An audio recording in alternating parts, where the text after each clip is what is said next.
આજે આપણે દહીં ભીંડી બનાવવાના છીએ. તેના માટે મેં અહીંયા ભીંડાને આ રીતે કટ કરીને લઈ લીધા છે. ડુંગળીને ઝીણી કટ કરીને લઈ લીધી છે. 1 ચમચી લસણ અને મરચાંની પેસ્ટ લઈ લીધી છે અને 1 વાટકી દહીં લઈ લીધી છે. એક કડાઈમાં તેલ લઈ લઈશું.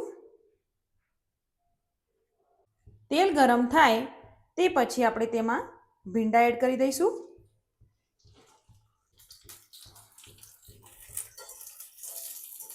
ભીંડાને આપણે આ રીતે સોતે કરી લઈશું.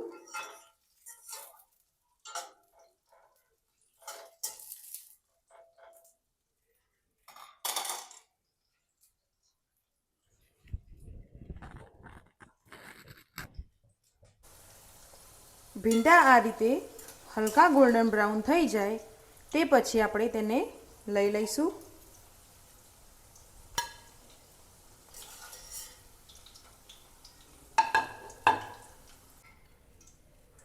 હવે આપણે તે જ તેલમાં 1 ચમચી જીરું એડ કરીશું.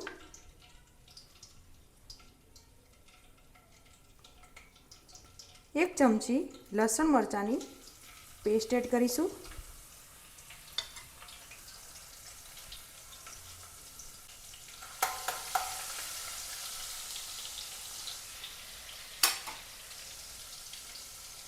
ડુંગળી એડ કરી દઈશું.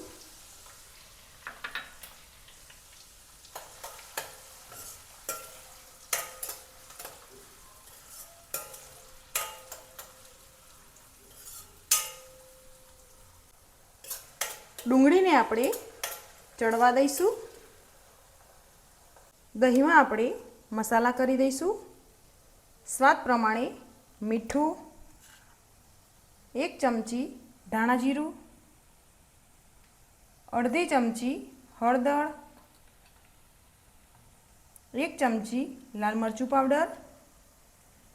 તે બધાને આપણે મિક્સ કરી લઈશું.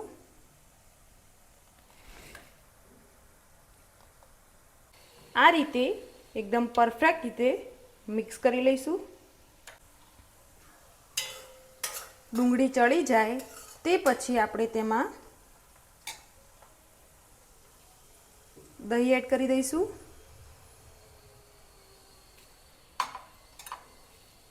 તેને આપણે મિક્સ કરી લઈશું. 2 મિનિટ સુધી ચડવા દઈશું. હવે આપણે ભીંડા એડ કરી દઈશું.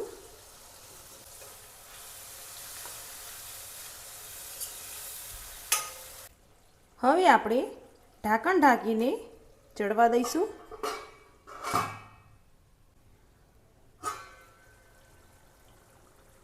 આ રીતે ઉપરથી તેલ છૂટું પડવા લાગે તે પછી આપણે 1 ચમચી ગરમ મસાલો એડ કરીશું. તેને આપણે મિક્સ કરી દઈશું. ઉપરથી આપણે ધાણા એડ કરી દઈશું અને ગેસને બંધ કરી દઈશું. એકદમ ટેસ્ટી દહીં ભીંડીનું શાક આપણું રેડી થઈ ગયું છે.